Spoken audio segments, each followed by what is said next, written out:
Meus caros irmãos e irmãs, sejam louvados em nossas vidas, em nossos atos, palavras e atitudes, Jesus e Maria. Cada dia mais, para o cristão, se torna desafiador viver neste mundo, se torna um provocante desafio ter que conviver com as contrariedades desta sociedade, deste país, deste mundo. Isto para não falar na maldade propriamente dita dos homens e mulheres. Cada dia se torna um ponto a ser observado a conduta das pessoas com relação a nós e a nossa com relação a eles. Mesmo nos ambientes de igreja, mesmo nos ambientes de espiritualidade, mesmo nos ambientes de comunidades cristãs, campeia a falsidade, a ignorância, a maledicência, a malícia, os complôs. E o cristão se pergunta: o que é que eu estou fazendo no cristianismo? O que é que eu estou fazendo na igreja? Não seria bom abandoná-la? Não seria bom deixar de lado Cristo e seu Evangelho? Porque é uma vida de renúncias, é uma vida de cortes, é uma vida muitas vezes de penúria. Será que não seria bom eu ir para uma outra religião, conhecer pessoas novas, onde não exista este elan de maldade tão aparente? Será que não seria bom eu viver sem uma religião fixa, participando aqui e ali de algum credo religioso, sem me fixar no cristianismo católico?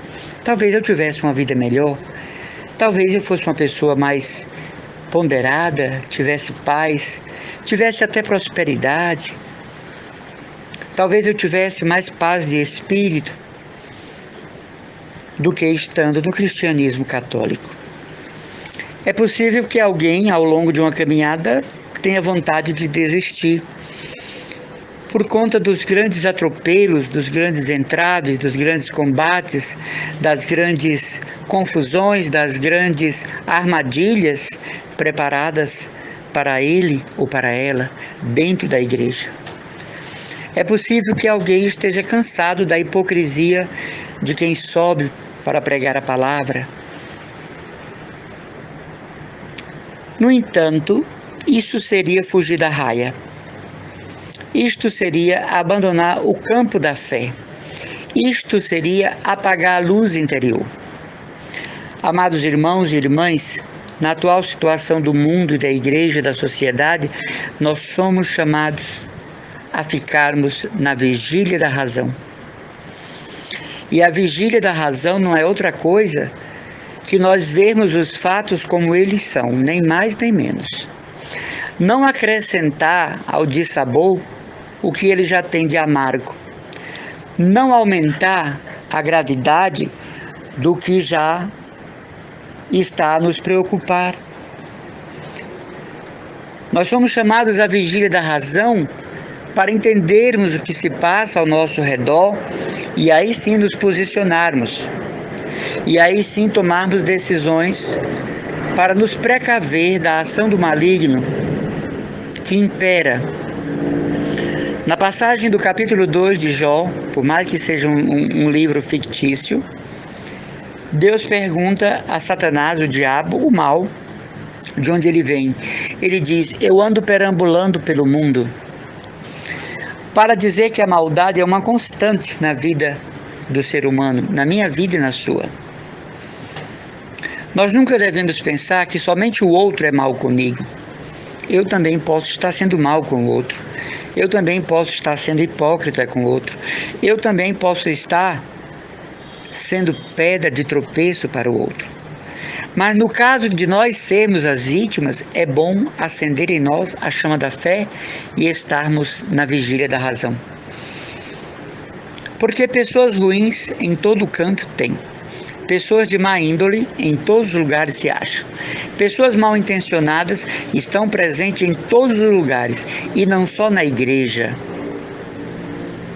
A gente nunca deve usar a expressão as coisas erradas da igreja, mas sim as coisas erradas na igreja.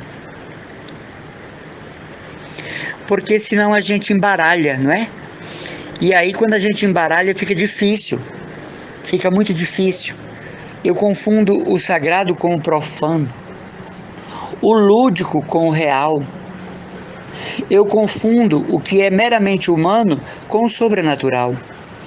Eu me esqueço do sentido exato do meu batismo, das minhas referências divinas, qual seja a imagem e semelhança com Deus, os princípios que geraram a minha fé e que constituem os pontos da minha atual perseverança. Eu perco o brilho das minhas virtudes e enalteço em minhas mágoas os ressentimentos. Eu ponho como que em evidência o azedume presente em minha alma.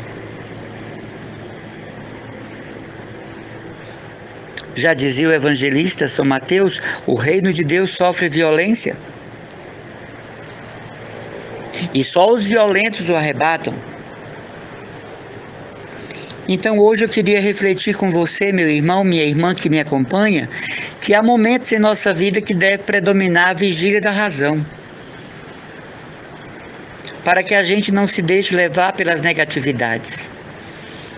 A vida não é só negatividade, a igreja não é só negatividade, a minha vida e a sua não é só negatividade. Caso contrário, nós já tínhamos tirado a própria vida. Para que viver se tudo é um estrago constante? Para que viver se não existe o novo a cada dia? Para que viver se a mesmice é o estandarte que constitui a minha história? É o banner da minha existência. Para que ser cristão se a minha igreja é um poço caudaloso de escândalos morais? Para que estar numa comunidade cristã onde predomina mais Satanás do que Cristo? Não. Na igreja existe verdadeiramente os lampejos do Espírito Santo. Agora nós precisamos enxergá-los. E mais do que enxergá-los, nós devemos procurá-los. Porque verdadeiramente a igreja, na graça de sua missão, ela não é responsável pelo livre arbítrio de seus filhos desobedientes, dos seus filhos que maquinam o mal, das suas filhas que estruturam a maldade dentro de suas paróquias, pastorais, grupos e movimentos. A igreja é mãe que forma. Às vezes o filho deforma o que a mãe forma, né? Você criou seu filho com tanto amor, a sua filha com tanto amor, e às vezes ele ou ela não corresponderam aos ensinamentos, à sua boa vontade, e hoje o seu filho e a sua filha se tornaram a sua coroa de espinhos, a sua vergonha social, né? Você teve tanto zelo na formação do seu filho e hoje ele é um aberrante ingrato dentro de casa, uma moça intolerável, uma moça inquieta, um rapaz sob suspeitas morais em todas as áreas, mas não foi esta formação que você deu. Não foi este o seu plano de formação do seu filho. O convívio social manchou a reputação de quem você tentou preservar. Assim é a igreja, ela nos forma desde o batismo, mas nós quebramos a aliança, nós desviamos o foco, nós saímos da estrada real de sua formação e aí nos transformamos em equívocos do cristianismo. Nós nos transformamos em mentiras ambulantes, nós nos transformamos em situações que são o contrário do que a igreja prega e ensina. Então, na nossa reflexão de hoje, o convite para nós ficarmos um pouco na vigília da razão e suportarmos o momento atual por que passa a igreja, o mundo, a sociedade, a sua família e a minha, o seu ambiente de trabalho. As coisas, elas não são exatamente como nós queremos, mas também não são exatamente como nós pensamos. Existe um filete de luz, existe uma clarabóia, existe um respirador em cada situação que nos incomoda e nos faz sofrer. Existe uma outra tradução, existe uma outra leitura do que possa estar acontecendo comigo e você. Conta a história que um pai mandou o filho estudar nos Estados Unidos. E um dia ele manda um telegrama, no tempo do telegrama, né? E quando o pai recebe do escritório, se revolta muito e chama os funcionários e diz: olha, trabalhar a vida inteira, suar, sofrer, juntar dinheiro, mandar um filho estudar nos Estados Unidos, e olha o que ele manda: papai, mande dinheiro. Que absurdo, que abuso, que assinte. Papai, mande dinheiro. Que vagabundo, que andarilho, que desocupado.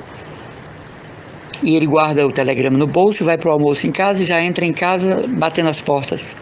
A esposa nervosa pergunta o que houve, ela diz: teu filho, ele já não diz o nosso filho, o teu filho, que nós mandamos para os Estados Unidos, olha o que ele me mandou. E a mulher aflita toma na mão o telegrama e diz: o que é que você quer dizer com isso?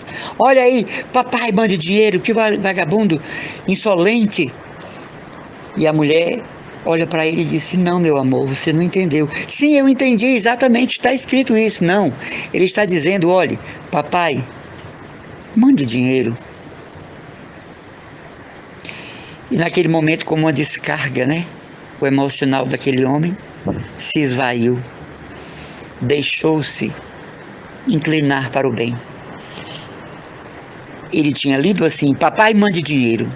Mas a mãe, Lúcia, disse: não, ele não disse isso, ele está dizendo: papai, mande dinheiro. É um pedido, meu amor, é uma súplica. E a vida é assim, depende do que você vê, depende da leitura que você faz, depende do comportamento que você tem diante dos fatos, eu e você. Então uma situação nunca é exatamente como nós estamos julgando. Nós precisamos da vigília da razão. Eu quero pedir hoje a Nossa Senhora do Equilíbrio. Se você não conhece esse título, é um dos mais bonitos dados a Nossa Senhora, Nossa Senhora do Equilíbrio. Que ela nos visite, fique conosco e nos ensine o equilíbrio em todas as coisas. Um abraço cordial e fraterno e as orações do seu irmão Emanuel Maria, consagrado que sou da comunidade católica Christus Dominus.